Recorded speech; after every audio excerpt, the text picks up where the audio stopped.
dahil hindi pa kami umuwi, naisipan kong i-video tong ilog. Diba? Kasi nga, sa Pinas, ang problema, baha. So, i-video natin tong ilog. So, para explain ko sa inyo. Papakita ko sa inyo kung bakit sa lugar, sa ibang lugar dito. Syempre, meron din naman nababaha. Lalo yung malapit sa dagat. Yun yung mostly na nababaha dito. Pero pag bundok, hindi. Kasi, ito yung flood control. Kung makikita nyo, mababa yung flood control. Ayan, oh. Di ba mababa? Ngayon, dun sa kabila, ayan, kumbaga bundok yan. Sa kabila. So, kung makikita nyo, kasi hindi ko pwedeng i-zoom to. Kung makikita nyo doon, banda, doon, may, ano to? Bato, yan, bato. Kumbaga, kabete. Kabete. Sa Ilocano, kabete. So, kung makikita nyo, kinabete yan. Ayan, dito na lang. Mas clear. Tapos, semento doon. Ayan, semento doon. Tapos, dito, bato. Hanggang doon sa may dulo. Ngayon, tignan nyo. May bato. Dyan. Bato ang nilagay dyan. Tsaka, ano yun, semento doon. Tapos, dyan kasi, dyan, diba, kung tutuusin is, hindi masyadong binabaha. Kumbaga dito sa side na to, kung saan ako nakatayo is, kumbaga andito yung mga citizens, mga tao, kumbaga bahay, ganon. So, kung makikita nyo doon, wala masyadong mga bato sa may ibabaw. Ay, sa may, dyan, banda, wala masyadong bato dyan, diba? Pero dito, kung makikita nyo dito, dyan, dito, may mga bato dito. May mga bato. Para at least, kahit malakas ang tubig, igagard pa rin nung bato yung papunta dito sa may mga bahay. So, kung makikita nyo, mataas yung, kumbaga, dalawang safety. Dalawang harang, kumbaga. So, aside from dito sa flood control na to, ito, tignan nyo, dito namin tinatapon minsan yung basura. Tapos, ito, ayan, dito yung mga bato. So, kung tutuusin, tignan nyo, doon banda, konti lang yung mga bato. Pero ito kasi, ngayong taon to, hindi masyadong nilinis, kumbaga hindi masyadong inayos kasi pwede naman kasing makadalo yung tubig ng maayos. So pag nakadalo yung tubig ng maayos, okay lang na ganyang kababaw. Pero pag naging flat na naman lahat to, yung mga bato dito na nakalagay dito sa protekta ng flood control, pag naka-flat lahat yung bato na yan, pwedeng iangat ng backhoe yan, backhoe. Hindi bulldozer ang mag-aangat niyan, backhoe talaga. Iaangat tapos itatabi dito sa flood control. Kasi pag malakas ang tubig, pwedeng maalog na naman yung bato. Tapos magiging flat yan. So ang nangyayari dito is mini-maintain talaga. Kaya sa Pilipinas, sa mahal kong Pilipinas, kailangan ng maintenance. Kahit sabihin mo huwag kang kampante na tapos na yung flood control, kailangan mong i-maintain pa rin. Ngayon, ang gawin mo is huwag kang kukuha ng contractual or kasi mas magastos talaga pag contractual. Imagine mo ha, kumuha ka ng mga walang trabaho dyan sa tabi-tabi. Diba? O imagine nyo kasi, DPWH sa sahod, kukuha ng contractual sa sahod. So doble-doble sahod. So kung yung DPWH is kukuha na lang ng mga tambay dyan na willing na magtrabaho, alam na mag-handle ng backhoe, alam na mag-maintain, o diba? Edi, mas hindi nakagastos, diba? Kasi pag kukuha ka pa ng contractual, doble-doble talaga gastos niyan. Diba? So, kung makikita nyo, at sana, syempre, nagising na kayo, diba? Nagising na kayo sa katotohanan, sana ayusin na lang ang trabaho, diba? Imagine nyo kung naayos yung mga flood control na yan, diba? Edi, sana, kung unti-unti nyo inayos yan ng maganda, edi sana ngayon, binibigyan nyo na ng magandang buhay yung mga mamamayan na walang bahay. Oh, diba? Please. Ganon yung nangyayari dito. So, Kung makikita nyo, lahat yan. May bato yan. Tapos yung makikita nyo, nilagyan yan ng pipe. May pipe doon na butas. Kasi syempre, imagine nyo pag umulan, saan lalabas yung tubig, 'di ba? Kasi pag mapuno yung lupa ng tubig, pwedeng mag-cause ng baha or masisira yung lupa. So nilagyan yan ng pipeline para doon lalabas yung tubig. Di ba? Kaya kung makikita nyo, ayan. Minsan pag malakas ang ulan, nahuhulog yung mga kahoy maliliit. Kasi syempre malambot din yung lupa. Ito kasi is orange, kumbaga yung lupa-lupa. Ito pula. Pula ba? Pula. So pag pula ang lupa, madaling masira. O diba? Madaling bababa. Pero ngayon, at least okay siya kasi malalaki na yung puno. O diba? So yun yung explanation ko sa dito sa may ilog. So pag problema nyo ang baha, o ganun lang yung solusyon. So kailangan, huwag na kayong kumuha ng kontraktual. Kailangan, kayo na mismo yung kumuha ng mga tao na tambay dyan, na willing magtrabaho, tapos willing makipag-cooperate, tapos alam niya na mag-handle ng backhoe, o, diba? Para ayusin yung ilog. So, ganun yung Pero, ito, kasi minsan napapanood ko yung mga ine-expect ng presidente natin. So makikita ko walang bato talaga. Tapos yung tubig stable. Kailangan talaga mag-flow yung tubig. Kasi once na bumuhos yung ulan, tapos hindi mag-flow yung tubig, babalik. Magkakos ng baha. Ganun yun. Kasi kahit sabihin mo na may second protection siya dito ng mga bato, pero hindi maayos na dadalo yung tubig. So, ang mangyayari is ma-stuck yung tubig, tapos magkukos lang din ng baha. Tapos, kung mababa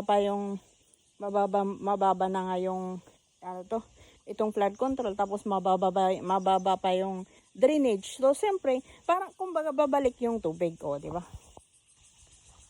So, huwag kayong magtaka kung bakit,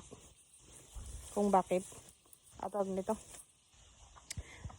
nababaha. May ilog naman, may drainage naman, malinis naman yung drainage, o ganun yung sitwasyon. So kahit malinis yung drainage, ba't naitim dito sa mukha ko, kahit malinis yung drainage, kung yung kapitbahay mo or yung ibang city is kumbaga hindi malinis, ganon, so may tendency pa rin na maapektuhan yung municipality mo or city mo. So anong gagawin natin? 'Di ba? Magtrabaho na lang. O 'di ba? Ayaw mo nang baha. Edi makipagtulungan ka na lang, makipag-cooperate ka na lang, do your best na kung ano yung ma-contribute mo sa community, tulad ng pag-ayos ng basura, o 'di ba? Ganun lang 'yun. O 'di ba? So kung may pinulot ka na bato, huwag mong ilagay doon sa drainage kasi ang bato lumalaki. So pwedeng mag-create, or yun yung dahilan kung bakit magkakaroon ng blockage someday. So kailangan talaga i-maintain. Kasi syempre pag walang disiplina ang tao, kung saan-saan na lang itatapon, 'di ba?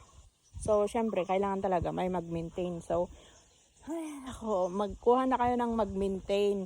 Wag niyo, tapos angkunin niyo yung healthy talaga, na may energy, may strength talaga, may tapang na magtrabaho, hindi yung after lang ang sahod, ganun.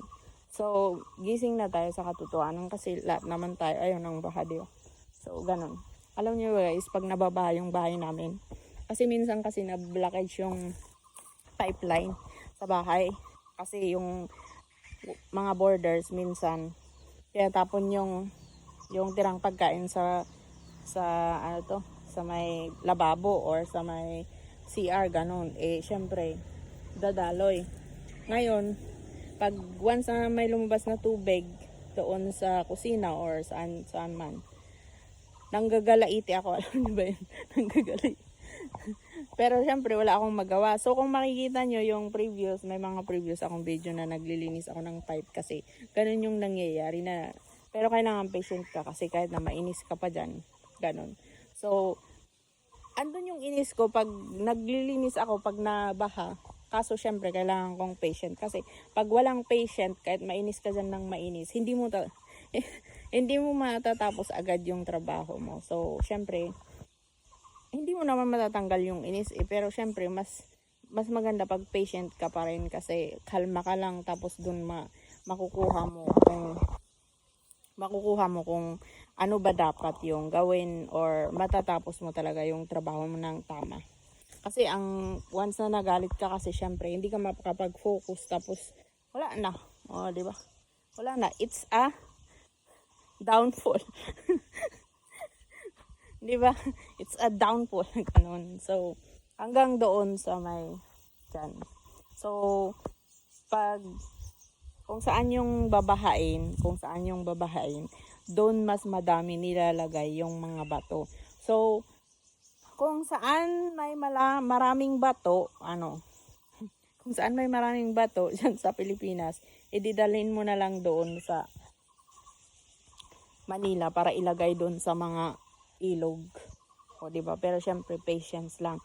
Pero wag mo na namang i-overload yung truck kasi pwedeng madisgrasya kasi mabigat yun eh. Pwedeng madisgrasya or mag-cause ng damage, ganon. So, kailangan patience lang talaga, patience. Kumbaga, patience ka na kukuha ng bato sa malaking ilog para ilagay mo doon sa ilog ng Maynila para at least protectionan niya yung baha. Sorry. Ganon yon. So, kailangan mong patience. Kasi, wala ka naman makitang bato na malalaki doon sa ilog ng Maynila eh. Or kahit sabihin mo na yung medium size lang na bato, tapos ilagay mo doon sa gilid-gilid. Pwedeng lalaki yon. Pwedeng lalaki yung bato. Ganon yun. Ganon nila minintin dito yung kasi kung makikita mo, tong mga bato dito, bakit ang dami? O, diba? Bakit ang daming bato dito sa ilog na to saan galing? O, diba? Kumbaga nanganak na, o, diba? Tapos lumaki na.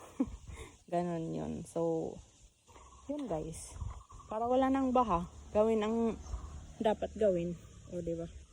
So, tapos itong flood control na to, may mga bato yan na malalaki. Ayan o. Oh. Tignan nyo. Oh. Oh. Actually, ito, walang tawag nito, walang, ano yun? Kasi yung nakikita ko sa yung napapanood ko kasi minsan dumadaan dito sa wall ko, is, bakal yung nilagay, di ba? So, yung, sorry, so yung bakal, madaling masira kung baga kasi, tsaka semento lang. Pero ito, walang bakal to. Walang bakal. Ito yung old age na ginagawa ng mga taga Cordillera kumbaga, di ba? Kasi nung bata ako doon sa amin, andun yung mga taga Ifugao, basta mga ganong taga Cordillera, basta Cordillera. Ganyan yung gawa nila. So kung makikita mo is hindi masyadong bahain ganun. So ito, wala talagang walang bakal. Ito bato talaga to, bato. Ayan o. So, good luck na lang sa inyo ha. Good luck na lang sa baha. Patience kayo ha. Huwag kayong magagalit para instead, i-encourage nyo yung mga nasa gobyerno na gawin yung trabaho nila ng maayos. Ay nako, kayo talaga. Kailangan patience kayo. O ito pa o. Siyempre daanan niya ng tubig o. O, diba?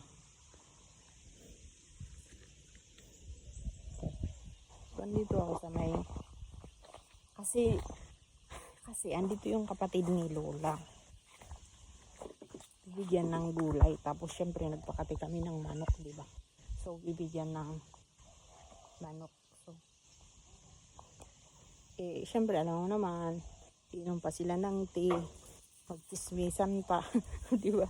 So yun, aral na lang sa lahat. O, di ba? Ganoon lang naman ang buhay. Kailangan nating matuto. Kasi pag hindi tayo matuto, nga tayo.